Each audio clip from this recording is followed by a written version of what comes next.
Assalamualaikum teman-teman. Ya, saya cukup terkejut ya dan cukup ya saya tertarik untuk membahas ya salah satu video yang berada di channel Ustaz Alfian Tanjung. Ya di mana di video itu kalau kita membaca judulnya ya, ya itu seakan-akan beliau mempertanyakan ya agama sebenarnya dari sosok Kang Deddy Mulyadi. Dan kalau setelah kita mendengar narasi-narasi yang beliau sampaikan teman-teman, itu seakan-akan ya kita digiring ya. Kalau saya duga ya kita digiring untuk meragukan tentang keislaman dari seorang Deddy Mulyadi teman-teman. Entah ya, mungkin ya apakah cuma saya atau Anda juga yang merasa seperti ini? Ya, Ustaz Alfian Tanjung ini ya baru bisa berkata-kata seperti ini, keluar-keluar dengan beraninya seperti ini, itu di era sekarang, ya. Tetapi ketika di era ya Pak Jokowi, ya kita mungkin jarang mendengarnya atau mungkin ya tidak sama sekali, ya tidak sekontras ini teman-teman ya. Wallahu alam. Ini karena apa? Apa penyebabnya saya nggak tahu. Dan mungkin baiknya coba kita dengarkan ya, bagaimana narasi yang disampaikan kali ini oleh seorang Ustaz Alfian Tanjung ya kepada sosok Kang Deddy Mulyadi, teman-teman. Untuk Jawa Barat, saya mengajak seluruh masyarakat Tatar Sunda. Ya untuk Jawa Barat katanya, beliau mengajak teman-teman kepada masyarakat Sunda ya secara umum. Kita dikenal orang yang punya ikatan yang kuat dengan para ulama, Oke. dengan para santri, dengan kehidupan religiusitas, dan dengan kehidupan budaya yang memiliki nilai-nilai transcendence ilahiyat. Oke. Lalu apa dan siapa yang akan kita pilih? Yang pasti dia bukan orang yang suka mempermain-mainkan agama. Betul. Dan orang yang tidak suka menampakkan perilaku-perilaku yang agak sedikit nyeleneh, bahkan mungkin dalam psikologi bisa diduga abnormal gitu kan, menyembah-nyembah sesembahan dengan cara-cara yang Coba teman-teman ya dengar narasinya. Ya, beliau mengatakan seperti itu. Ya. Beliau menggambarkan sosok Kang Deddy Mulyadi ya, orang yang suka melakukan hal nyeleneh ya. Istilahnya enggak normal lah seperti itu teman-teman ya. mengarah sebagaimana perilaku penganut pemahaman ajaran Deddy Mulyadi minta wali kota Cimahi urus KTP penganut Sunda Wiwitan. itu. Bahkan ada dengan sangat pongahnya. Kemudian ini juga ya beliau membawakan sebuah jejak digital. Katanya Deddy Mulyadi pernah ya berniat pindahkan Ka'bah ke Purwakarta.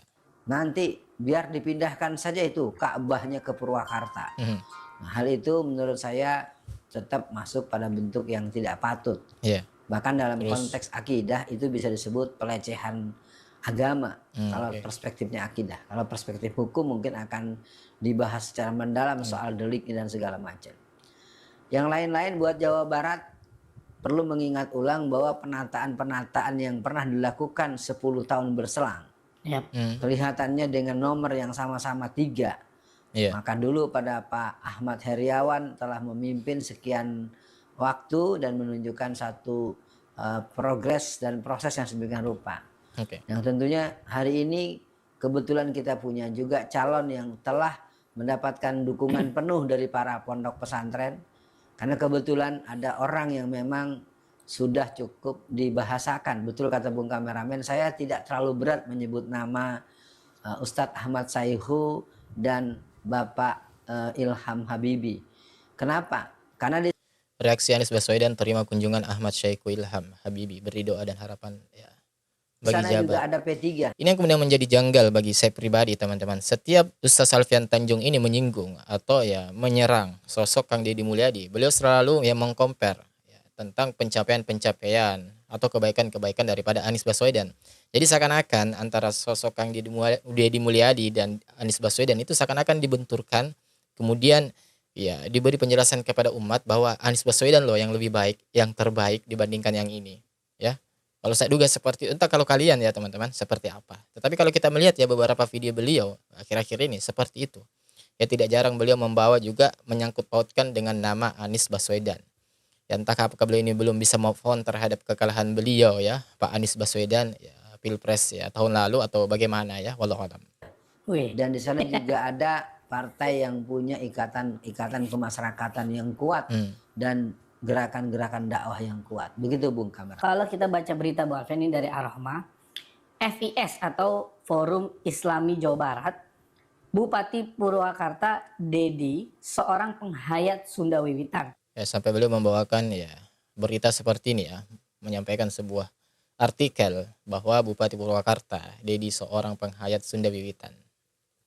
Jadi Ini Jejak beritanya saya baca. digitalnya yang masa lalu teman-teman ya, dibawa terus menerus, dibawa, digoreng terus menerus teman-teman. Bacakan, kasus penghinaan atau penodaan agama Islam oleh Deddy Mulyadi terus bergulir.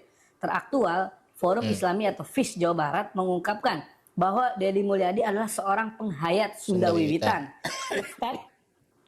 Ustadz Suryana Nur Fatwa, Presidium FIS mengatakan, FIS yang terdiri dari 11 ormas Islam sudah punya fakta bahwa benar Deddy penghayat Sunda Wiwitan, pimpinan Jati Kusumo. Nah ini krusial untuk warga Jawa Barat, Bu Alfian. Sunda Wiwitan adalah agama bukan budaya. Sekarang lagi agresif bergerak melalui Deddy yang sedang berkuasa sebagai bupati. Ya tuh jejak masa lalunya beliau teman-temannya diungkit. Bahkan dia melangkah untuk merebut posisi gubernur Jabar ya. Dan terbukti sekarang sudah menjadi posisi ya. Beliau menduduki sebagai gubernur Jawa Barat ya. Ya supaya lebih leluasa menancapkan ajaran Sunda Wiwitan yang sesat itu teman-teman katanya. Ya Sunda Wiwitan bersembunyi di balik budaya Sunda. Padahal Sunda Wiwitan adalah reinkarnasi paguyuban, cara ajaran karuhun urang ya yang resmi dibekukan dan dinyatakan sesat oleh ya Bakor Pakem ya, Jabar. Surat keputusan nomor 42. Strip 1982. agama bukan budaya. Sekarang lagi agresif bergerak melalui Deddy yang sedang berkuasa sebagai bupati waktu itu. Bahkan Deddy melangkah untuk merebut posisi gubernur Jawa Barat saat ini. Ya, bagaimana teman-teman? Ya, bagaimana dengan narasi yang telah Anda dengar tadi barusan? Ya, luar biasa bukan? Ya, jadi seperti itulah. Ya, konsepnya tetap sama, teman-teman. Ya. Di-compare ya dengan jejak-jejak digital yang lalu. Ya, kemudian ya disinggung atau dibenturkan dengan ya sosok ya atau pilihan calon yang lainnya. Kemudian dibenturkan tuh ya sehingga menimbulkan sebuah persepsi bahwa oh ternyata si ini yang lebih baik loh daripada ini. Oh ternyata Pak Anies Baswedan loh lebih baik daripada Kang Deddy Mulyadi. Ya, seperti itu teman-teman, ya dugaan saya dan benar. Dan berbicara yang mengenai tadi ya, yang terakhir itu tadi bahwa ya, beliau mengatakan atau mengungkit masalah-masalah jejak digital beliau yang pada akhirnya atau pada intinya mereka itu khawatir jangan sampai ajaran Sunda Wiwitan yang mereka khawatirkan itu teman-teman itu hidup ya semakin besar ketika Kang Deddy Mulyadi menjabat sebagai gubernur. Pertanyaannya adalah apakah itu berhasil cara-cara mereka itu ya menjatuhkan ya tokoh-tokoh tertentu atau lawan politiknya dengan dalam kutip agama, apakah berhasil? Tidak teman-teman. Terbukti sekarang Kang Deddy Mulyadi tetap tuh ya, berhasil duduk ya sebagai gubernur Jawa Barat. Artinya apa? Dari sini kita ini sadar bahwa masyarakat kita ya, rakyat kita sekarang ini tuh sudah cerdas. Ya mereka tidak hanya terfokus, tidak hanya terpaku terhadap pembahasan masalah-masalah isu agama dan lain sebagainya. Ya mereka lebih kepada melihat aksi kerja nyata, teman-teman. Ya, aksi kerja nyata. Ya. Oke lah, walaupun ada sisi-sisi dari Kang Deddy Mulyadi yang dalam kutip memang harus kita katakan bertentangan dengan syariat, contoh membuat patung ya, sebab dalam hadis memang itu ada larangan teman-teman membuat patung. Tetapi apakah kemudian kita mau menutup mata dari ya aksi-aksi yang beliau lakukan, kebijakan-kebijakan yang beliau lakukan yang memang itu kebijakan yang baik. Ya, kebijakan yang memang menguntungkan rakyat, menguntungkan masyarakat Jawa Barat, seperti penghapusan tunggakan pajak, seperti pembersihan bantaran sungai dan lain sebagainya, menertibkan bangunan-bangunan yang memang tidak semestinya ada di situ, di pinggir-pinggiran sungai. Kemudian menertibkan ya, membersihkan bangunan-bangunan yang ada di daerah puncak. Ya, beliau ingin mengembalikan ke fungsi awal puncak itu sendiri, yaitu kawasan hutan lindung dan kawasan tanah serapan. Ya, apakah kita mau menutup mata dengan perbuatan yang beliau seperti itu, yang mulia, yang tentu itu maslahatnya untuk orang banyak, untuk umum. Ya, kalau berbicara beliau masih misalkan menggunakan atau masih membuat patung ya kita doakan dengan yang baik-baik. Kita doakan semoga Allah Subhanahu wa taala memberikan hidayah kepada beliau. Bukan justru kita ini membenturkan beliau, menyudutkan beliau dengan dalih agama. Bahkan sampai membuat narasi-narasi bahwa beliau itu bukan seorang muslim, beliau itu seorang pemimpin yang membawa kemusyrikan lah dan lain sebagainya. Ya Allah. Kalau seperti ini teman-teman, umat ini bukannya akan semakin care sama kita ya, sama beliau Ustaz Alfian Tanjung, justru semakin ya enak.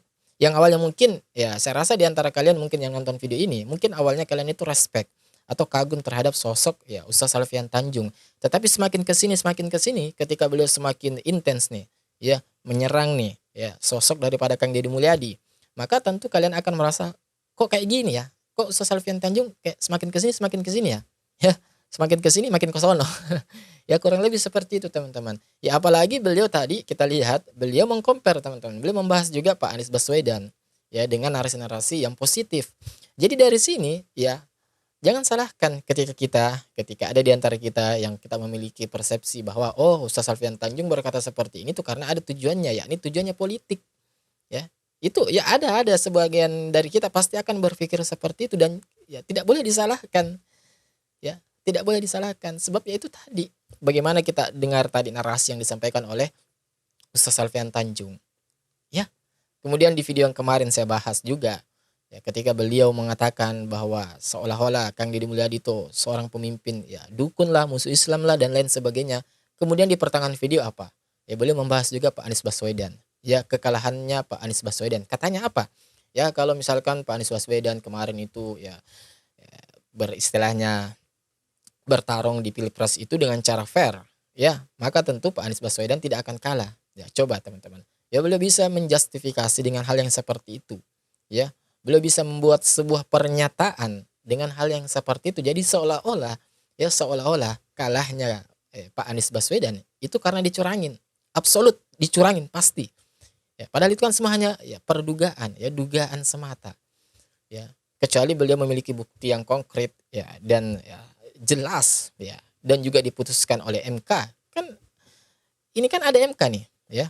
Ketika kita berselisih tentang masalah Pilpres kemarin kan ada MK. Kita gugat ke sana. Kan ada mekanismenya teman-teman. Jadi kita ini saya rasa ya kita perlulah untuk meninggalkan hal-hal yang seperti ini yang membuat asumsi-asumsi pribadi melontar kepada umat.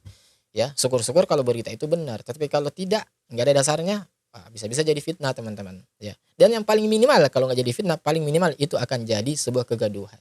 Ya, apalagi saat ini ya Kang Deddy Mulyadi sudah duduk sebagai Gubernur Jawa Barat, harusnya kita ya bahu membahu tuh. Kita positif ya bersama beliau. Ya kita mendukung kebijakan beliau ketika ada kebijakan-kebijakan yang baik, ya, kebijakan-kebijakan yang baik untuk masyarakat, kita dukung tuh. Kita ceritain tuh, kita sampaikan, kita sebarkan. Jangan justru hanya fokus di masalah-masalahnya saja. Ya, jadi seperti itu teman-teman. Dan seperti biasa, bagaimana tanggapan kalian? Silakan tinggalkan jejak ya kalian di kolom komentar kita di bawah. Insya Allah kita ketemu lagi di video selanjutnya. Wassalamualaikum warahmatullahi wabarakatuh. Barakallahu fikum.